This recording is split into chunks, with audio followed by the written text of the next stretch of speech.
Good afternoon and welcome to Today on BayTV. We are live in Swansea on Monday the 12th of June 2017. I'm Henry Darby Cook. Next to me is Gaynor Morgan.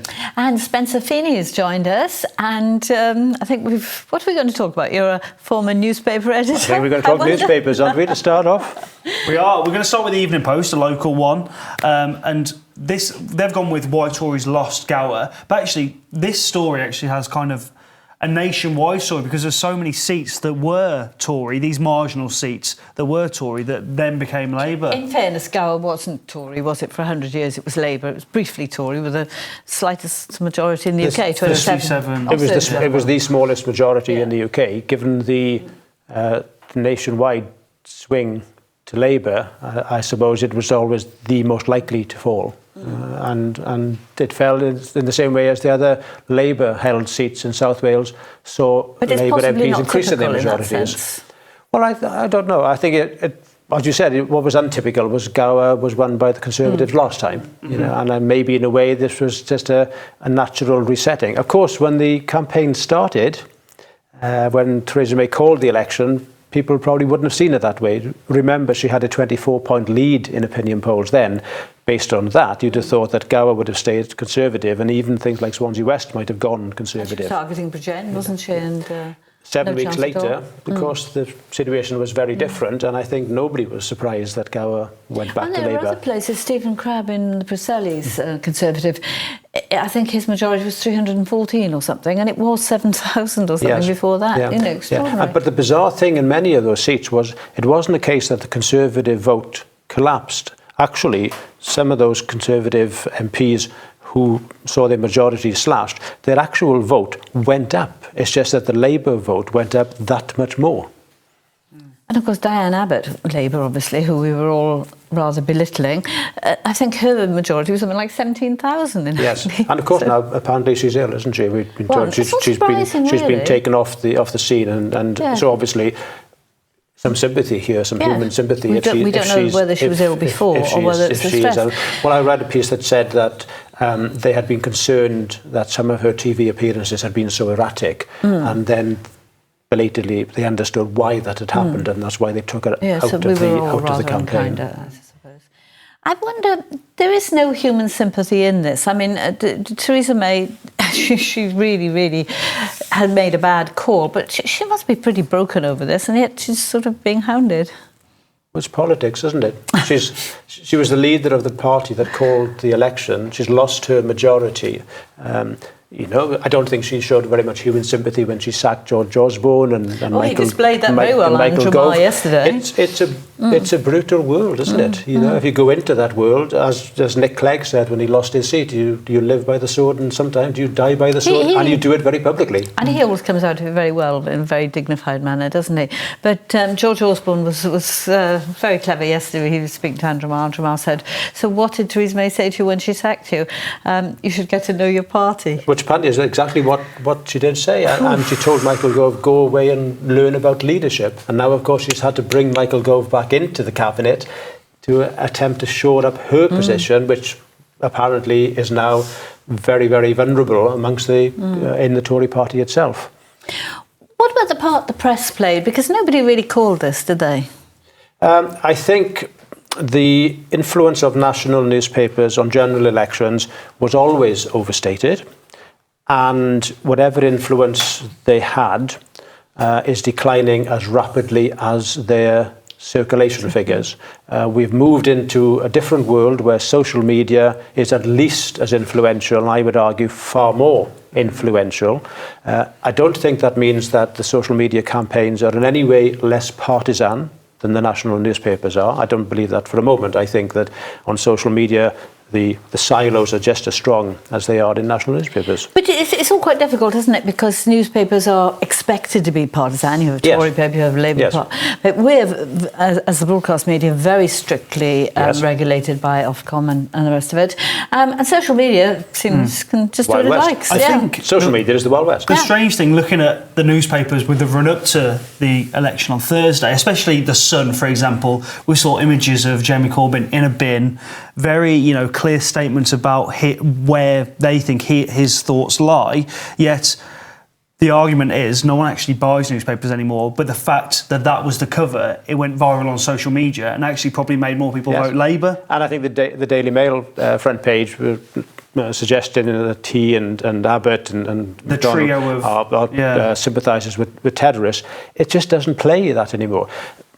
National newspapers can only influence those who buy and read those papers regularly. But those people per se already share the political viewpoint of that newspaper. Exactly. So who are they influencing? They're not influencing, they're not changing people's opinion. They're simply reinforcing our existing prejudices. It's quite extraordinary that those who are, in some cases, making the news are so behind what is actually in the news, what's actually happening to disseminate the news. I never believed, working within the industry, I never believed it was the Sun that won anything, you know.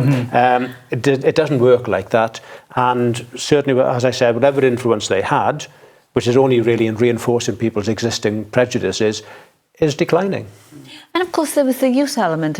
We're fortunate enough to meet these guys every day. So we have an idea of what younger people are thinking. There's a lot of people in my age group who really didn't expect anything like this because they don't have them. I mean, their own youngsters aren't going to talk to them much. You know, it's sort of, we all live in our own bubbles in a sense, don't we? Yes, and I said social media, I think, still reinforces that. But I mean, what did the election tell us about young people? It told us that young people like free stuff.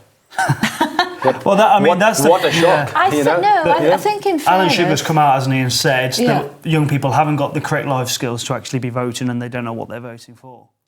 Well, that might be true, but I don't think when you get to the age of 25, you suddenly acquire these life skills. You know, that's a silly argument. You know, I understand where he's coming from, but hey, you know, I know plenty of 65-year-olds that, in my opinion, don't know what they're voting for either. Yeah. But I mean, and along with that, there should be more life classes and citizenship and education about politics in school. Maybe political parties just need to get better at explaining that's what Jeremy Corbyn did, wasn't it? Well, did he? I think so. When you go back and analyse it, did either of the main parties actually make it absolutely clear what, for example, everybody says it's a Brexit election. Did they actually make it absolutely clear? I think Theresa May was the only one who was forcing through this hard Brexit. And if you look back to the referendum, the youngsters were really, really angry about the outcome of the referendum. There's a young person of mine that sticks in mind, and he said on social media, it was a joke, sardonic joke, the next morning, hungover, I'm not giving up my seat to any more oldies on the tube. I thought, well, that just sums it up. They were angry, and they weren't going to let it happen again. Yeah. No, and I think the aftermath of the EU referendum will be with us for a long time. It was with us in this election, it'll be with us in the next election, it'll be with us at the end of the Brexit talks. I guess we'll have another election before the end of the Brexit talks. I'm assuming that. We said it, Nigel Farage said on Friday, and we spoke about it on Friday. The first thing he said was, we're going to have a second referendum now. This changes everything. And Michael Heseltine was talking along those lines yesterday, wasn't he? He was very forceful. What will be worrying, I think, the Conservatives and the Labour Party is the possibility that Farage will come back and revive the UKIP vote, which has gone. Because let's remember why David Cameron held in the EU referendum. It was trying to head off the threat, as he perceived it, of UKIP taking away and really, Theresa May has taken on that line. I mean, that's what she has been obsessed with, isn't it? Preserving the party from UKIP. Yeah. And I imagine she then thought that would preserve the country. UKIP and also her own hard Brexit wing of the Conservative Party. Yes, because of course she is said to have been a Remainer, isn't she, originally? But I find it fascinating that such a small unit, such a small group of people, clearly representing a much wider swathe of the population as UKIP, could have changed the course of history as has happened. We're now looking at 10 MPs from Northern Ireland having a pretty influential sway on what Westminster does. Plus 12 Conservative MPs from Scotland. We're supposed to be non-partisan. So I suppose that's interesting. I'm a guest. I can. I'll say interesting times. What would you say? Confusing.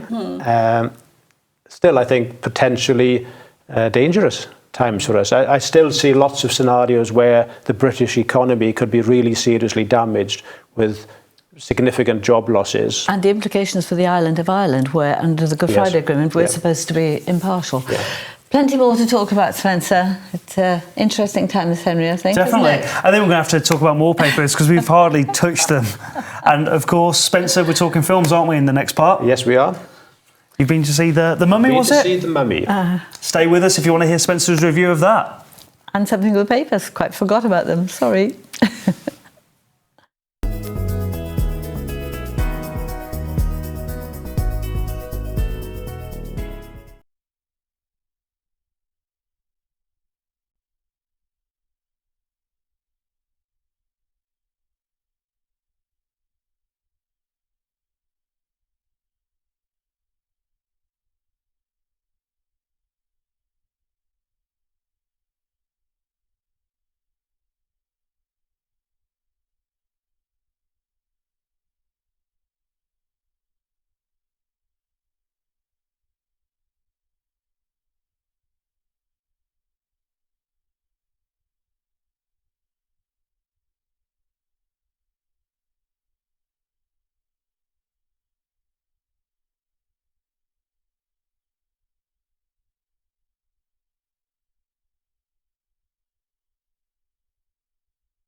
Welcome back to Today on BayTV. I'm Gaynor Morgan. With me is Henry Darby Cook, and Spencer has stayed with us. Thank you for staying with us. So we're doing the film reviews. It was The Mummy you went to see, wasn't it? It was The Mummy, yes, a film about a dead woman walking, and it's not Theresa May.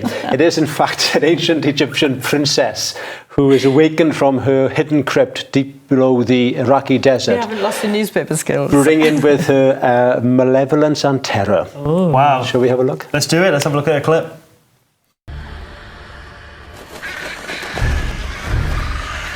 Set, the god of death.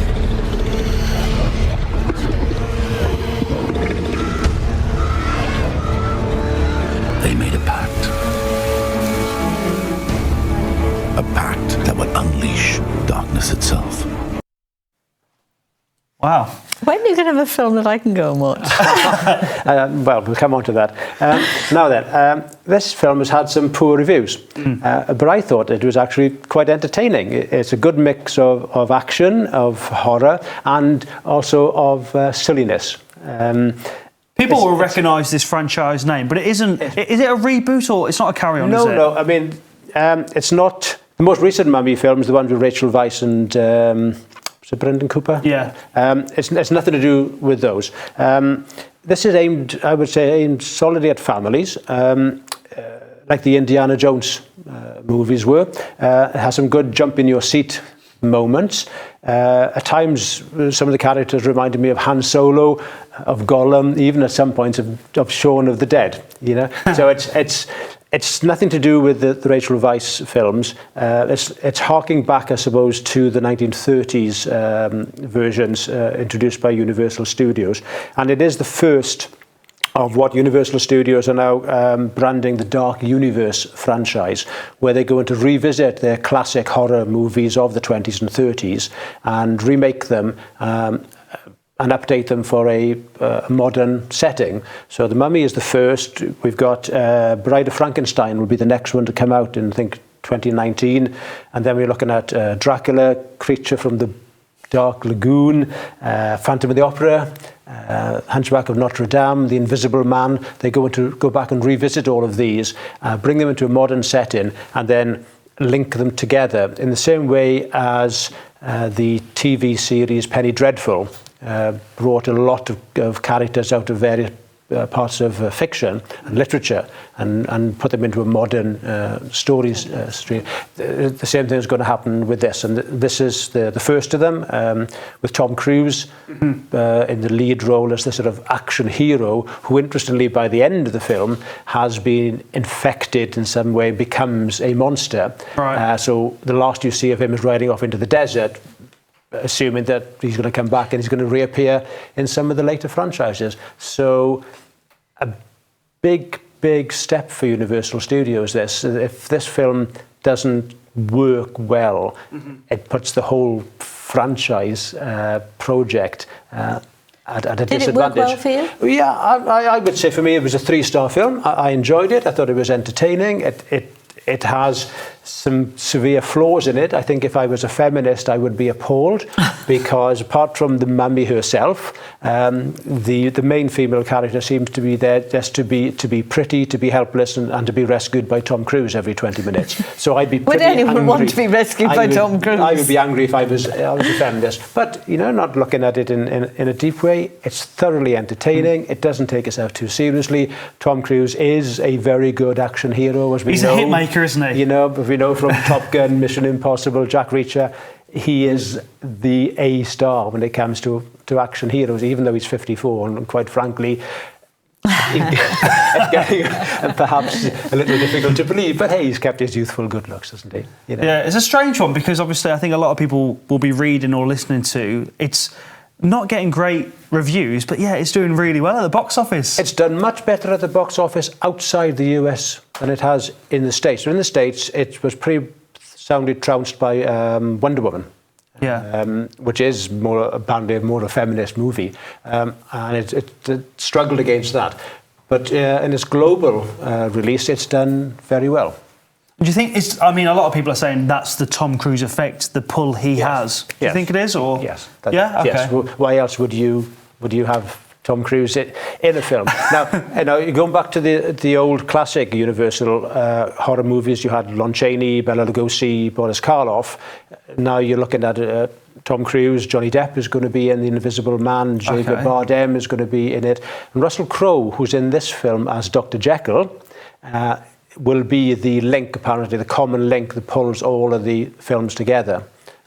So it's an interesting concept, and I hope it works. I suppose we need a bit of escapism, don't we, Henry? Yeah. Well, let's go back to the papers. We've got to talk about Wales in the football. Obviously, they played Serbia over the weekend. It was a 1-1 draw in Serbia. The Western Mail front page, Wales stay unbeaten, but World Cup qualifying hopes hang in the balance. So we spoke about this, didn't we, just in the break, Spencer? So they are still unbeaten, yet they haven't gained the points we'd hoped. They've played 6 games unbeaten. They've only won 1. They've had 5 draws.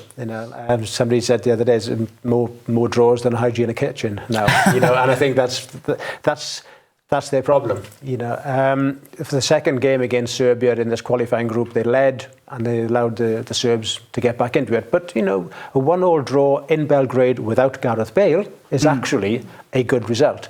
It's just that given the current state of the table, with 4 games to go, they're 4 points behind the leaders.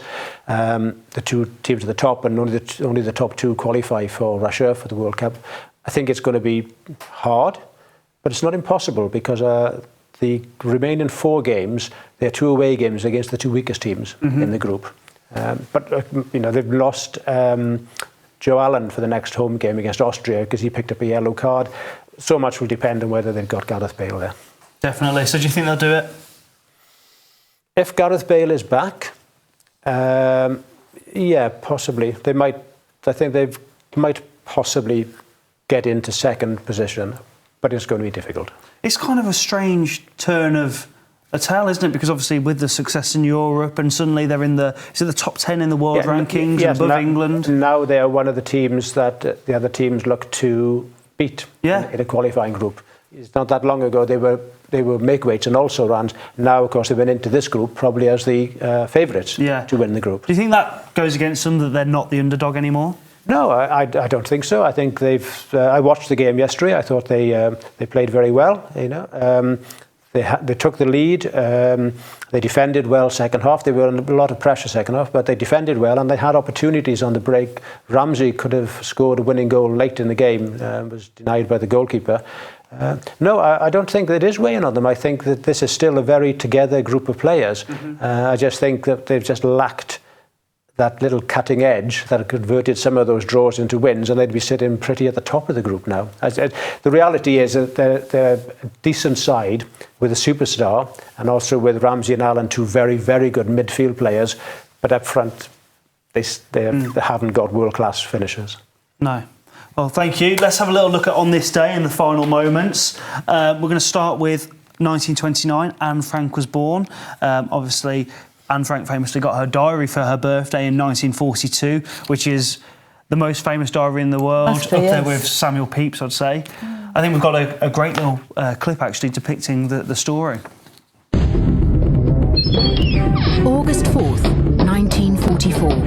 In a house on the Prinsengracht in Amsterdam, 8 people in hiding are arrested. One of them is Anne Frank. Anne Frank is born in 1929 in Germany. Her parents are Otto and Edith, and she has one sister, Margot. The Frank family is Jewish. The economic crisis is causing a lot of social unrest in Germany, resulting in the rise of Adolf Hitler's Nazi Party. In 1933, the Nazis come into power and discrimination against the Jews increases. Otto and Edith worry about the rise of the Nazi Party. They decide to move to the Netherlands. Margot and Anne also arrive in Amsterdam. In Amsterdam, Anne attends the Montessori school. Her 2 best... Absolutely tragic story, isn't it? I've been to Anne Frank's house, and it's so poignant that they were there, holed up for so long, and then they were betrayed. And then I think it was Otto Frank survived his wife and daughters, didn't he? Very sad. A timely reminder of what economic crises can do to political systems and not appear to be civilized nations. Shouldn't be forgotten. Yes. But yes, it's a very poignant story, and it's. I think everybody should go to Anne Frank's house. It's and definitely read the diary. It's very interesting. Yes. She's very interesting. The pin-ups of the movie stars, and just a teenager like any other teenager. Yes. There we are. Thank you, Spencer. Thank you. Very interesting as always. Yep. We'll see you next week. Next, we're going to be inviting Mark Stevens to the sofa with Kirsten Osborne. See you in 3.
Welcome back to Today on BayTV. I'm Henry Darby Cook. Next to me is Gaynor Morgan, and we're now with David Singletary and Kirsten Osborne. So, Kirsten, it's a busy time for you. I just saw Forces Sweetheart and the Falklands anniversary. Yes, that's right. It's been a busy couple of weeks, and a couple of weeks coming up are going to be busy too. I've just come back from London, so I got a bit of train lag, if that's something to have. I've never heard of that. I know, one. It's a new one. And it's the 35th anniversary, isn't it? Yes, 35 years this year. So there's lots of events going on. Wednesday there's a service in St Mary's Church, 11 a.m. The 18th there's a big event at the Rock in Cardiff. There's going to be 1,000 bikers travelling from Brecon to Cardiff.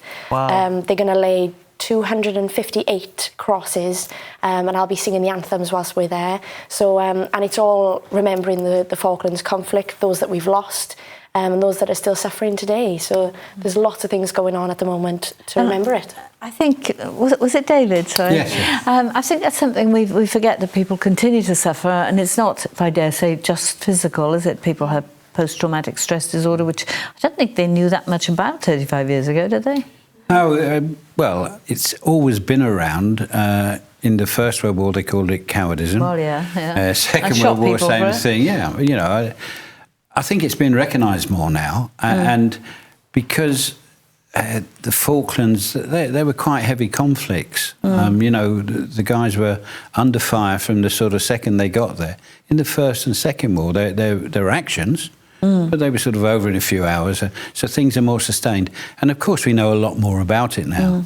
So I work with SAFA. Yes, and what exactly is SAFA? Well, we're the oldest military charity around. We're Soldiers, Sailors and Airmen's Families Association. So what does it stand for, SAFA? Soldiers, Sailors and Airmen's Families Association. Right, and we help any veteran and their families. People lose sight of the fact that maybe the husband is being treated for post-traumatic stress, but behind him there's a wife and children. They need looking after as well. And we're in place. Everybody that works for SAFA in Wales is a volunteer, which means we're there because we want to do it, not because we're getting paid to do it. So I feel that we offer probably the best services. Loads of services around, and I think my job is to support both families and the soldiers. So would you have a background in the military? I served in Tupara, and Tupara went down south and behaved very well. So I was reading some alarming statistics. I think it was 2012, where more servicemen suffered from post-traumatic stress than were actually killed in action that year. Well, yeah, I believe that is right. But again, we're looking now that things are reported more, figures are probably more accurate, but it isn't so much just the Falklands. We're treating people from Northern Ireland, we're treating people from Aden. You know, every conflict that we've been involved in... Aden was a long time ago. I was there. Oh, sorry. No, it was a very long time ago, yeah. I was a lot younger then.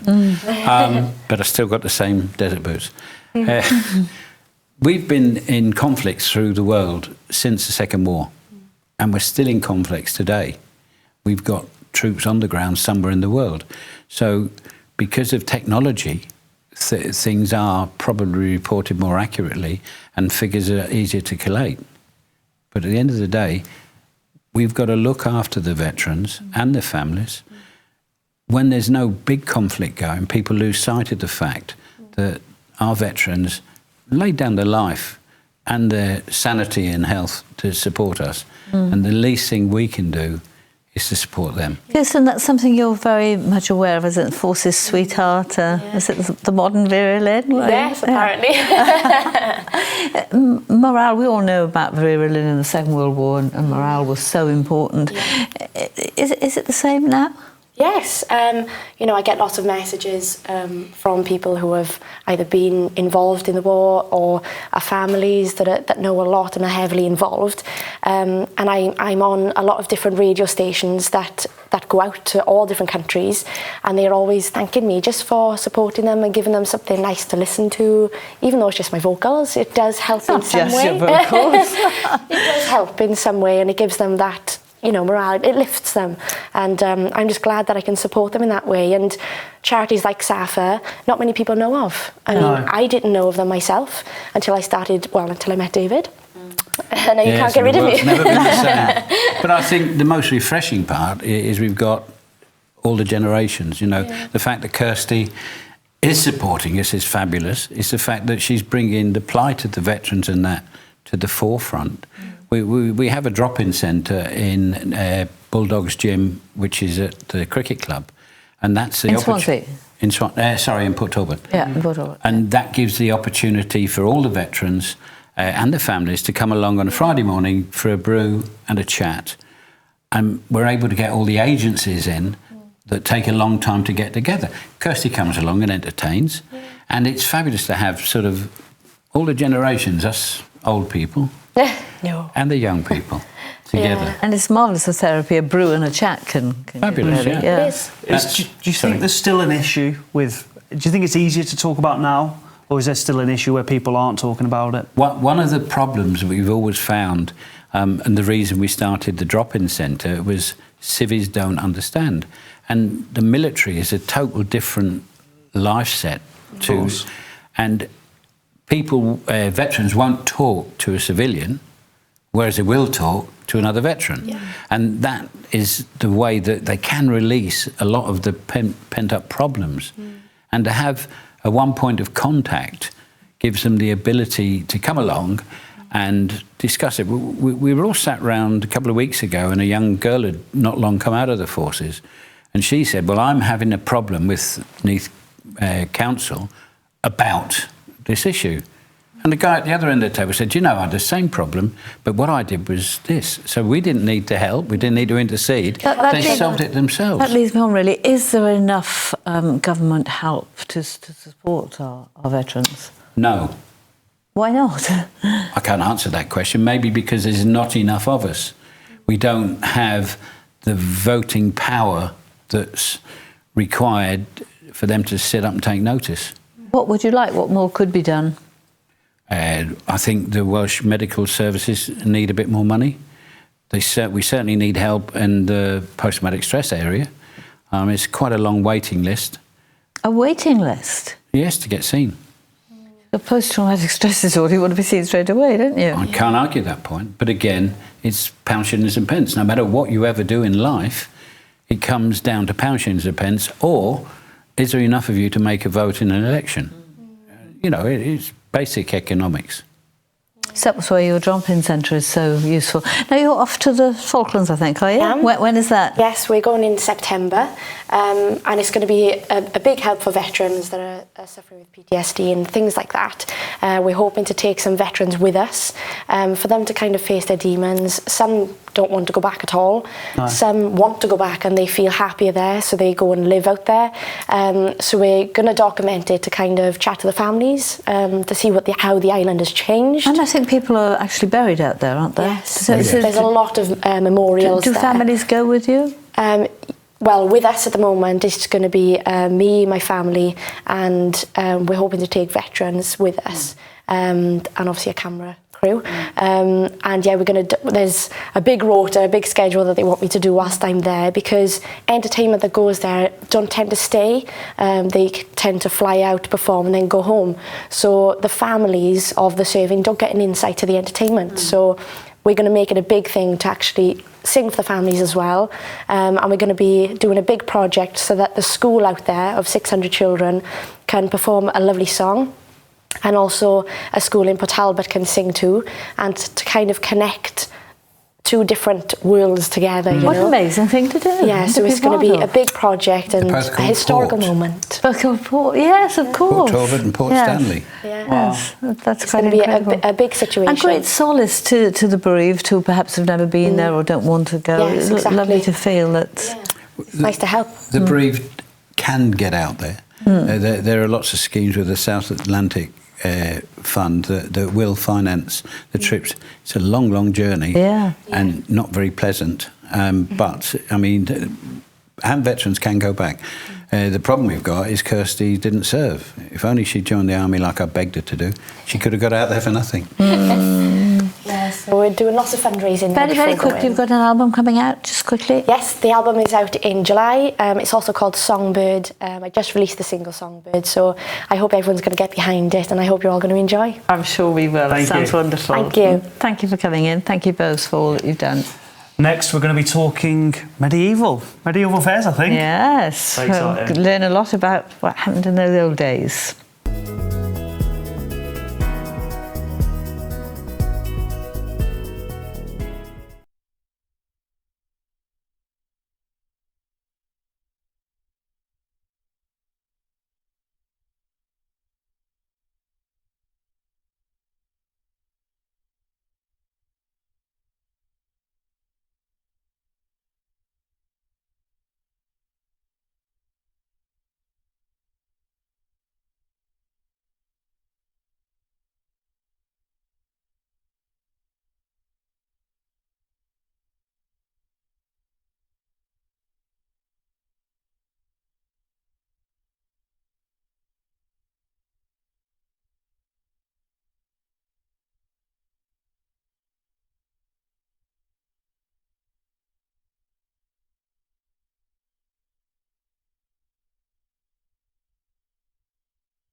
Welcome back to Today on BayTV. I'm Gaynor Morgan, this is Henry Darby Cook, and we're talking medieval fairs with the Reverend Stephen Ryan. Thanks for coming in. Thank you very much for inviting me over. Medieval fairs, what are you doing? Well, we're having a real celebration in Neath this coming weekend, Friday and Saturday, to celebrate history, to celebrate the past, especially during the Middle Ages. So it's quite a long time ago we're remembering. Now, Neath is a medieval town, of course, isn't it? Yes, it was founded, the Roman originally, of course, but then when the medieval knights came, they built the castle and they built the church as well, St Thomas's Church. And the town, of course, was quite small then, but it was quite a vibrant, busy town. The Great September Fair, remember, goes right back to the Middle Ages as well. So it's always been a town where people have come together for celebrations. And you used to go to Neath Fair, I think, didn't you, to hire people? Yes, the fair was it still is a very busy thing. And in the olden days... You don't hire out farm labourers now. In the very olden days, a lot of it was held around the church itself as well, in the churchyard. I can imagine that.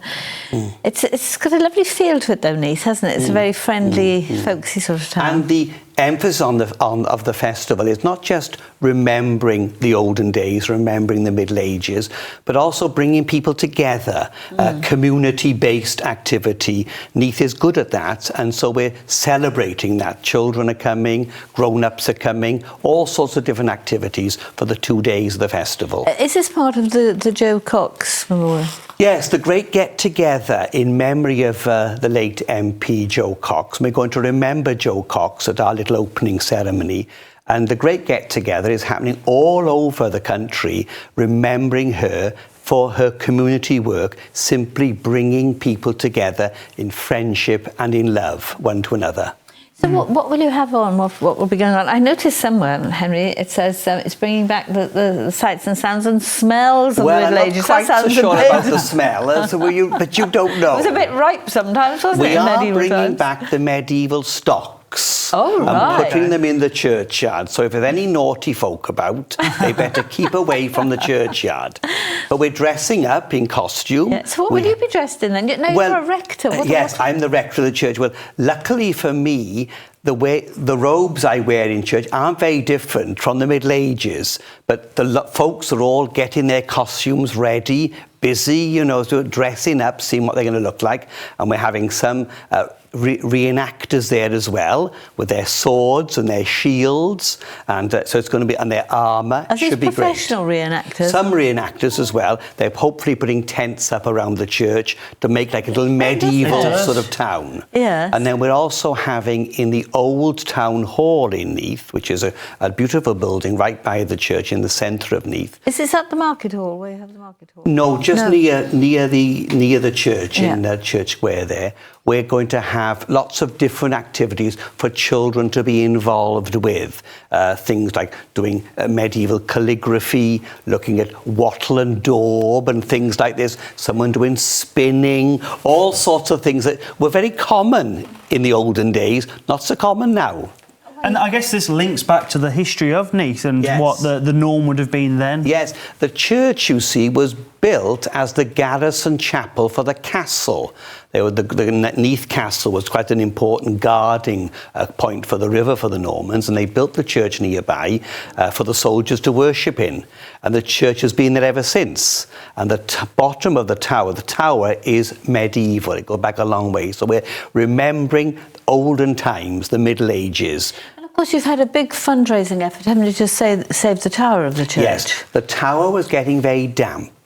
When the good folks were doing their bell ringing, they almost thought they had having an umbrella into the tower. Was that bad? But now we've had the tower with good grants from Heritage and Cadw, and so as part of the work from the tower, we are now having this wonderful festival. How much did all that cost? Over £100,000. Yes. And people have been very generous, as it is quite an important building. There are very few medieval buildings left in the Neath area or in the county borough, really, the Bay area.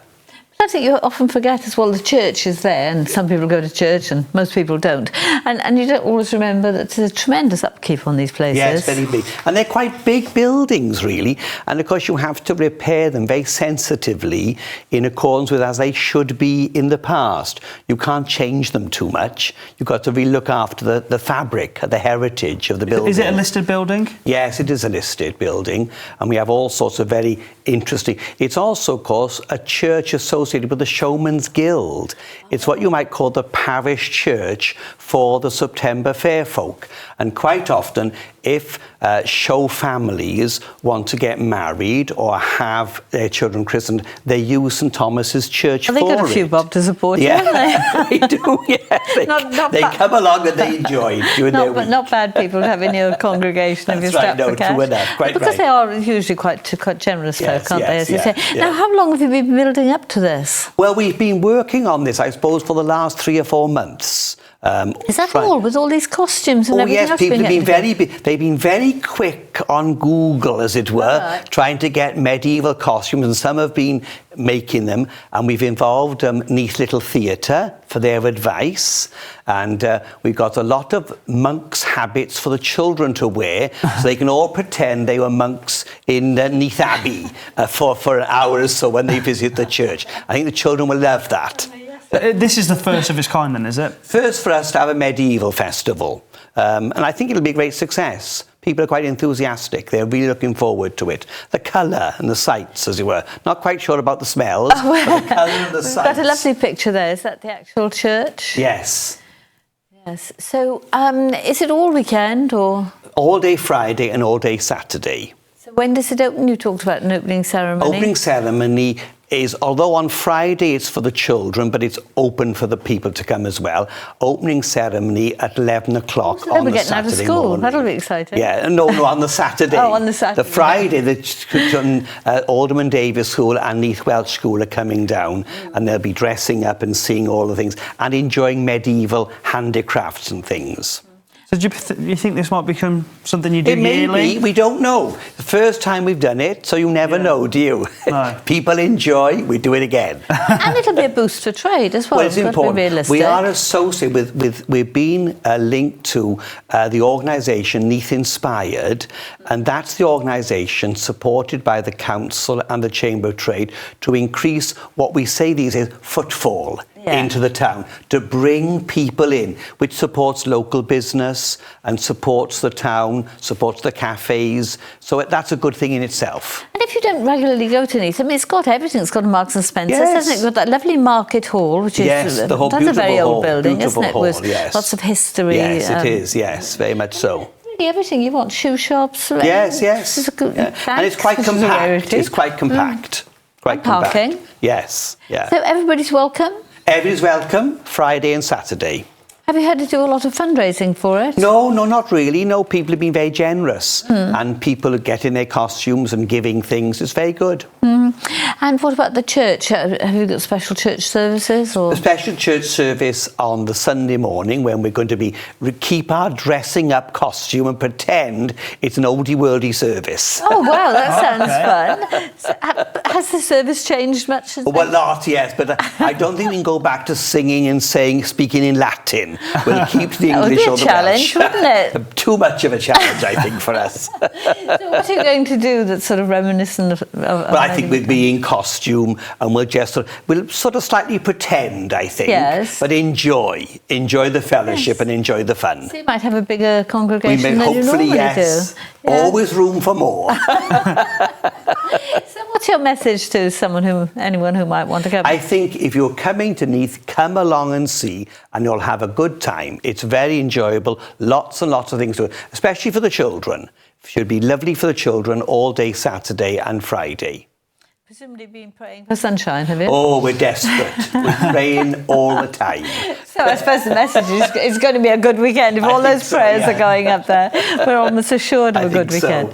But I suppose you've got some bad weather activities, haven't you? Yes, we will. Well, a lot of the activities are inside in the Old Town Hall of Neath as well. Great. So there'll be lots of things in the Old Town Hall as well. Thank you so much for coming in. Neath is the place to be this weekend. Thank you very Friday much. as well. Thank you for joining us. Thank you. Thank you to all our guests today and to all our viewers for watching us, especially those that have tuned in for the film today. And today's film is Paper Tiger, starring David Niven. So we look forward to that. It's going to be a good one, and with that, we'll see you tomorrow. See you then.